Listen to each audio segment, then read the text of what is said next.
Now, let's take up the situation of trains. First, let's write the question statement. In how much time a 600-meter long train traveling at a speed 90 kilometers per hour can cross? Now there will be many things that the train is required to cross, so we'll take them one by one. First, an electric pole which is standing by the side of the track. Second, a man running at a speed 18 kilometers per hour by the side of the track. Running at a speed 18 kilometers per hour by the side of the track. That is fine. But here one important thing that will come up, what is the direction of the man? Whether he is travelling in the same direction as of the train or he is travelling in the opposite direction as of the train. Because if he is travelling in opposite direction as of the train, it will take less time to cross him.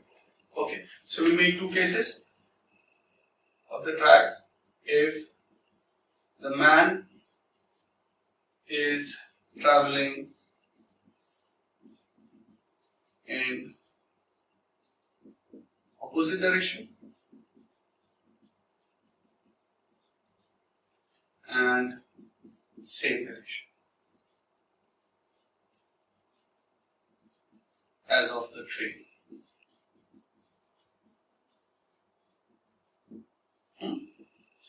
So this is the question, and before getting into the solution of this, I'll just explain one simple term, that is relative speed. So you write down the question completely and then come back to this, and then again we'll come back to this. Now relative speed, what is the meaning of relative speed? Let's see. Suppose Ahmedabad, Baroda, these are two places, the distance between them is 150 kilometers. If a person starts from A at a speed 25 kilometers per hour towards B. Person starts from A at a speed 25 kilometers per hour towards B, and similarly a person starts from B towards A at a speed 5 kilometers per hour.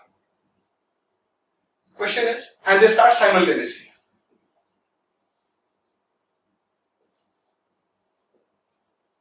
In how much time will they meet?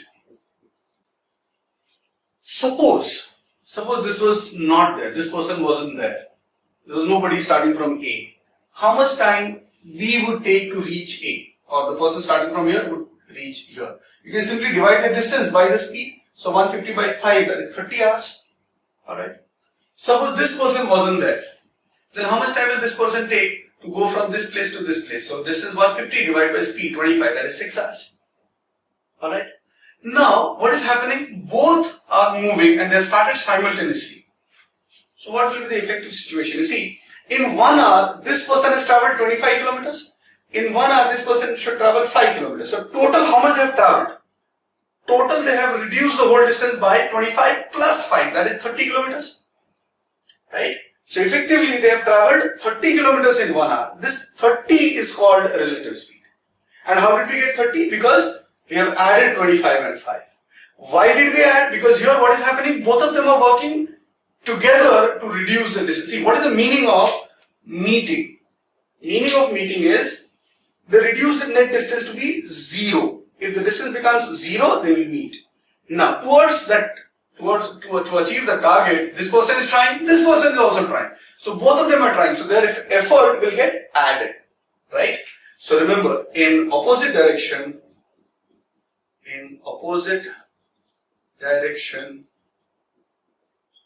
relative speed is equal to S1 plus S2. So if I call this as S1, speed first, and S2 as the speed second. So relative speed is S1 plus S2. What is the meaning of relative speed? The effective effort or the effective speed by both of them together. That is S1 plus S2. So how will you calculate time? You will calculate time as distance divided by relative speed. Hence it is 150 divided by 25 plus 5, S1 plus S2. So it is 150 by 30, which is 5 hours in this case. Obviously, this person was taking 6 hours. तो उससे तो कम ही लगेगा. So it has to be 5 hours. Alright, so this is in opposite direction. Similarly, we'll take another case of same direction, same situation, 150 kilometers. Suppose this is A, this is B. A person starts from here at a speed, let's say, in this direction at a speed 25 kilometers per hour, and in this direction at a speed from this point 5 kilometers per hour. Now when will they meet? So some of you can calculate like this. Now the same direction, so subtract 25 minus 5, that is 20. So 150 by 20, that is 7.5 hours or 7.5 hours. That is wrong, because as you can see, we talked about the effective effort. Here, what is happening? Here, this person is faster and is going away. So his effort is not contribution to the agenda of meeting. Remember, to meet, their distance should be reduced. Here, what is happening? What will happen after 1 hour? After 1 hour, this person would have gone here, traveled a distance of 25, whereas this person would have traveled only 5. So effectively, the distance between them has increased by 20 kilometers. Right? After 1 hour, this person goes 25 kilometers ahead. This person goes only 5 kilometers close. So effectively, the distance has increased by 20. So though the 20 is relative speed, I'll explain how, but the meeting is not possible. So here we'll say no meeting. Alright? Let's take another situation. Just reverse the directions. So the person from A starts in this direction at a speed 25 kilometers per hour, and the person from B in this direction at a speed 5 kilometers per hour. Now what is happening? Now the faster person is behind. So this person is traveling at 25 kilometers per hour. That means in 1 hour he will reduce the distance by 25 kilometers. But in 1 hour this person will increase this distance by 5 kilometers. So distance between them in initial situation was 150. This person has reduced it by 25. So after 1 hour it will be 125. No, this person has increased by 5. So it is effectively 130. I'll repeat. Initial distance between them is 150 kilometers. After 1 hour, this person has reduced the distance by 25, but this person has increased the distance by 5. So effectively the total distance between them has reduced by 20. So in 1 hour, 20. That means the distance now is 130. After another 1 hour, the distance will be 110, further 20 reduction. So the distance will keep reducing by 20 kilometers. Here this 20 is the relative speed. Right? So directly you can memorize in same direction. In same direction, relative speed or the effective effort towards meeting, relative speed is S1 minus S2. So remember, the condition is S1 has to be more than S2. पीछे वाला fast होना चाहिए. The faster one should be behind. Then only the meeting is possible. Alright, so S1 minus S2. And that is how we get 25 minus 5, that is 20. Then calculation of time is the same process, distance divided by relative speed, which is distance divided by S1 minus S2, which is 150 divided by 25 minus 5, which is 7.5 hours. 150 by 20. Alright. So in case of relative speed, just remember, see, the word relative will come only existence only when two things are moving. Okay. So if two things are moving, then only the relative speed situation will come up. If they are moving in opposite direction, then their speed will get added. The speeds will get added. And the time calculated would be distance divided by relative speed, that added speed. If they are moving in same direction, then first check whether the meeting is possible or not. The meeting will be possible only when the faster one is behind the slower one. Alright. Then in that case, the distance traveled, the distance between them divided by relative speed will be S1 minus S2. Okay. Now once we have done this, now come to this situation. In how much time a 600 meter long train is traveling at a speed 90 kilometers per hour, can cross an electric pole and can cross a man running at a speed 18 kilometers per hour? Okay. Now here, the distance or the length is 600 meters. So let's do one thing. First, convert the speed of train. Let's call S is the speed of train. So 90 ST is the speed of, or let's say S, just S is the speed of train. So speed of train is 90 kilometers per hour. I'm sure you can memorize or you can recall it is 90 kilometers per hour. So 19 to 5 by 18. So 25 meter per second. Speed of man, as and when necessary, let's call it SM, that is 18 km per hour. Hence it is 5 meter per second. But for that electric pole, we don't require anything. Okay, first let's do the question of electric pole. What is the meaning of the situation? Look at this very carefully. Suppose this is the pole. The pole doesn't move, right? The train comes. First, let's try to understand what is the meaning of the question. What do they want to know? What they want to know is find the time taken by the train. This is the train to cross this pole. Now see, the pole doesn't move. When will you count, or how will you count the time for the train to cross the pole? Okay, look at this. So train is coming, train is coming, train is coming. When the train reaches in this position where the head of the train or the engine of the train is just touching the electric pole or just by the side of the electric pole, at that time you start your counting. So I'll say start the counting, let the train pass through, and when the end of the train passes electric pole, at that moment you stop your counting.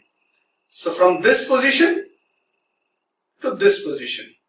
Alright, so the position of beginning of the train by the side of electric pole, then train moves ahead, pole stays at its own point. Okay, I'll repeat, pole stays at this point, train comes. When the train's head position, head point or first point touches the electric pole, you start counting. When the train's last point touches the electric pole, stop counting. So the duration in this situation, the duration in this process is the time taken by the train to cross the pole. Now see, what is the distance traveled by the train? The distance traveled by the train is its own length, right? From this position to this position. So it has traveled its own length. So remember, whenever a train has to cross a simple point, it covers its own length. That's it. So let's take the situation first. Electric pole. Let me draw a pole. This is the pole. Let's say this is the pole which is fixed. Now this is the train. Let's make it a funny train, a bullet train. Now the length of the train is 600 meters. The speed is 25 meters per second. We have already discussed that to cross a pole, it just needs to cover its own length. It has to start from here, when this nose is here up to this situation. Alright, so this is the train. I'll draw another situation wherein I can show that this from this position to this position, right? The time taken in going from this to this position is the time taken by train to cross the pole. So it has traveled its own length. So the time taken will be equal to length of train divided by speed of train. So it is equal to 600 by 25, which is 24 seconds. So 600 meters divided by 25 meters per second. So it is 24 seconds. So the train will cross an electric pole in just 24 seconds. So remember that. To cross an electric pole, the train needs to travel its own length. So the time taken will be its own length divided by its own speed. Now in the second case. Now what is the meaning of second case? The meaning of second case is like the pole has started moving. I mean, there is no pole. Instead of pole, now there is a man. Right? So now what will be the situation? Let's see. This is the train. Alright. This is 600 meters. Speed is 25 meters per second. And there is a man. Okay. A smiling man. Now the first case. If he is moving in opposite direction. So the train is going in this direction. The man is coming in this direction. Speed of the train is 25 meters per second. Speed of the man is 5 meters per second. Now you see, both of them are contributing towards crossing. In this situation, the pole was not doing anything. Entire work was done by the train. Here, the man is also helping the train to cross. So effectively, what we have to consider is relative speed. So in this case, the time taken will be equal to, now see, the distance traveled will still be the same. It is just that this was the pole. Train came here, we started counting, we stopped counting. Now in this case, pole is also moving. Look at my hand. Initially, for case of pole, my left hand was not moving. Only the right hand, that was the train, was moving. But in case of man, my left hand is also moving, right hand is also moving. So now the time taken will reduce. Okay. So the time taken will be, why will it reduce? Because they are moving in opposite direction, so the speed will get added. So the time taken will be equal to, but the distance traveled is still the same, right? Only the length of the train divide by speed of, so this is the first part, speed of train plus speed of man. This is opposite direction. So it is 600 divided by 25 plus 5, which is 600 by 30, which is 20 seconds. Then in case of same direction, what will happen in case of same direction? If the man is moving in this direction, now what is happening? This is for A and this is for B. If the man is moving in this, and now you see, the train is behind the man. Now the man is not contributing, he is actually opposing the crossing process. Okay? So in this case, the effective speed will reduce. Okay? So in this case, time taken will be equal to length of the train, but the distance traveled is still the same. Opposite relative speed will change. So speed of train minus speed of man. So this will become 600 divided by 25 minus 5, which is 600 divided by 20, which is 30 seconds. So remember, so when the man and train are moving in opposite direction, the speeds will get added. So time taken will be length of the train divided by added speeds. Added speed. If the train and the man are moving in same direction, then the speed, effective speed will reduce. The effective effort will reduce. So we have to take the difference of speeds as the relative speed. To find the time, divide the length of the train. The distance traveled is still the same, only the length of the train, divide by the relative speed. Alright. Now, so this information will remain same in how much time a 600-meter long train traveling at a speed 90 kilometers per hour can cross a 300-meter long platform.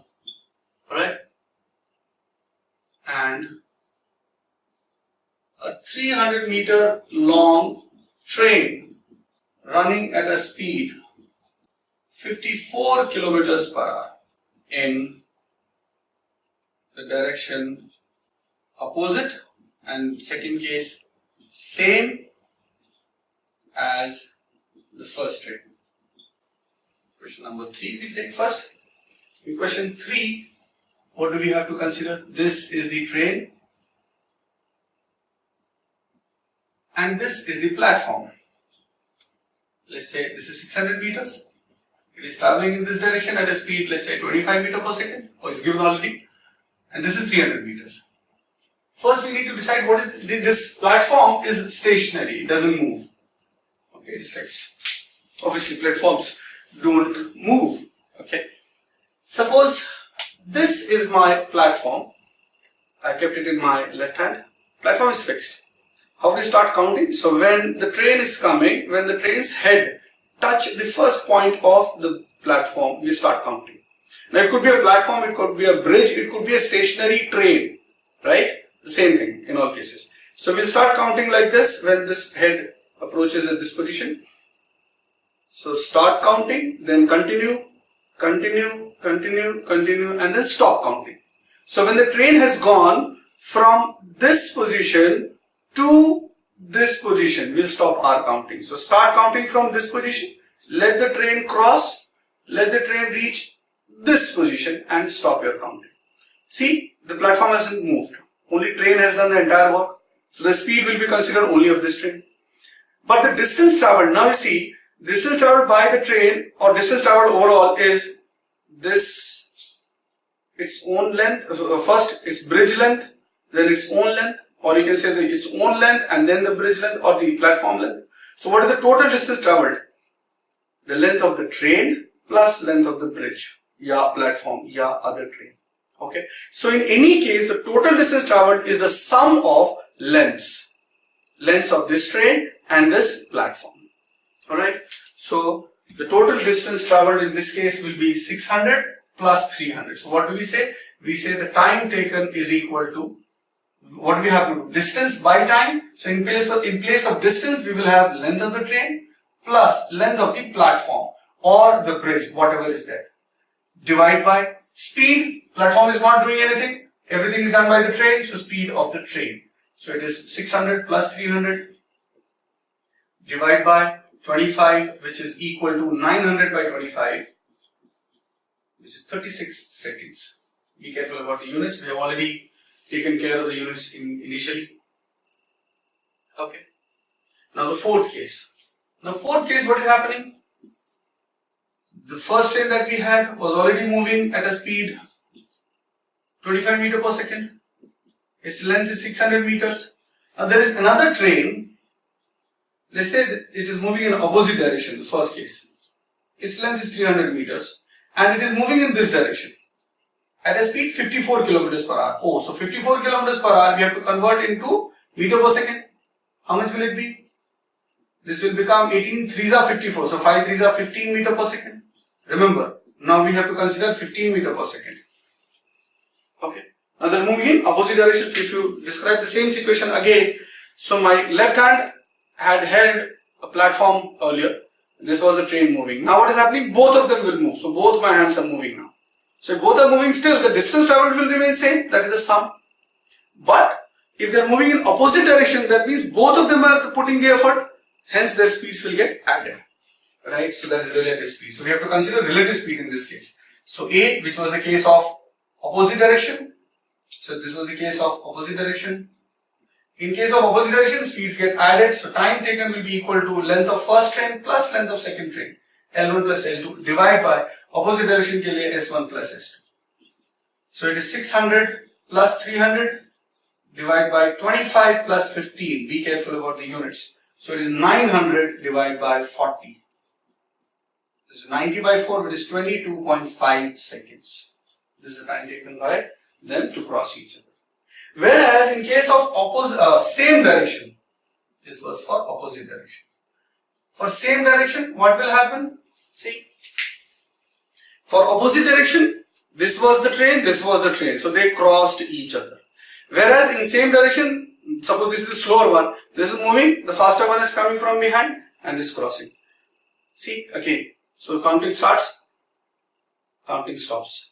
So in this case, it is going away, right, in the same direction. That means it is not helping, it is rather, reducing the effort. So here again, we will apply that concept of subtraction. So in that case, what will be the time taken will be equal to, length is the same, L1 plus L2, because that is still added, right? Speeds, it will be S1 minus S2. So we have 600 plus 300 divided by 25 minus 50, which is equal to 900 by 10, which is 90 seconds. I simply like to write certain cases. Train, pole. Remember, first case, time taken is equal to length of the train divided by speed of the train. So train to cross pole. Second, train, man. Now if the man is stationary, then it has to be same as the pole. But if it is man moving, then two cases. Time in opposite direction is equal to length of the train divided by speed of the train plus speed of the man. Time in same direction is equal to length of the train divided by speed of the man, speed of the train minus speed of the man. Third case, train, platform or bridge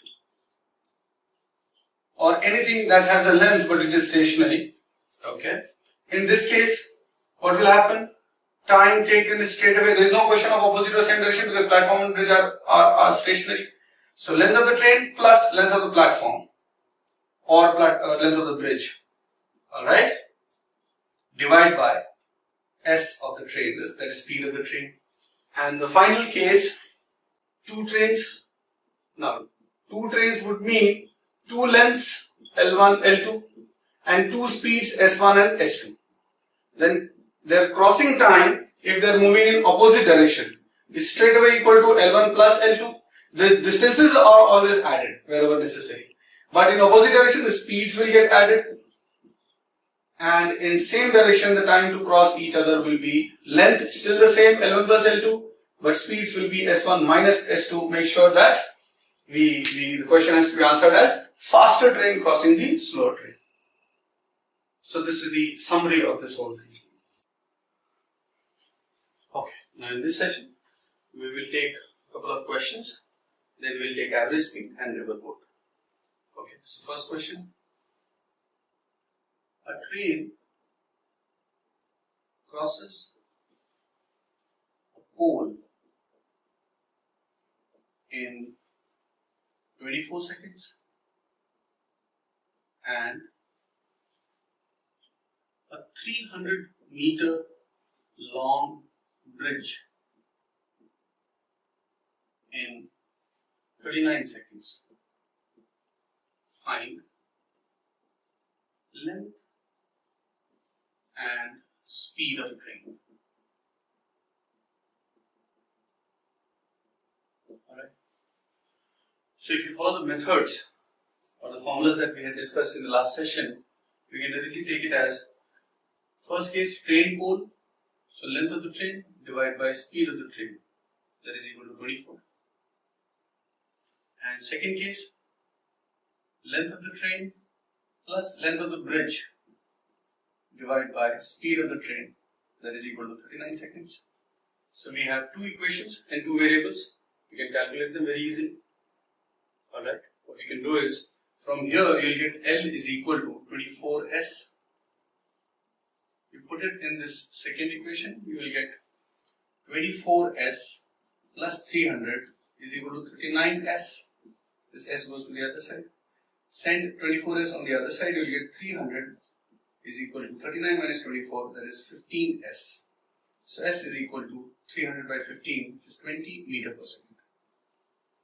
So speed of the train is 20 meter per second. You can convert it into kilometers per hour, which is equal to 20 into, we have to convert in kilometers per hour. So it will become 18 by 5 kilometers per hour. So 5 4s are 4 into 18, which is 72 kilometers per hour. Alright. So this is the speed of the train. To find length of the train, we have already found the value of S in meter per second here. Put it here. So you get length of the train as 24 into 20 meter per second. So 24 seconds into meter per second. That will give us 24 into 20, that is 480 meters. So length of the train is 480 meters and the speed of the train is 72 kilometers per hour or 20 meters per second. Be careful, don't put 72 here in place of S, right? Because this 24 was in seconds. So the value of S will be 20. This can be done directly also. You see, what is the distance traveled by train to cross a pole? Its own length. What is the distance traveled by the train to cross a bridge? Its own length plus extra 300. Right? So, for pole, which is own length, it is taking 24 seconds. For bridge, which is L plus 300, it is taking 39 seconds. For this extra 300 meters, it is taking extra 15 seconds. Right? So in 15 seconds, the train is traveling 300 meters. So that means in 1 second, it will travel 300 by 15, which is 20 meters. So that is the speed, 20 meters per second. So this can be done directly also, without writing the formulas.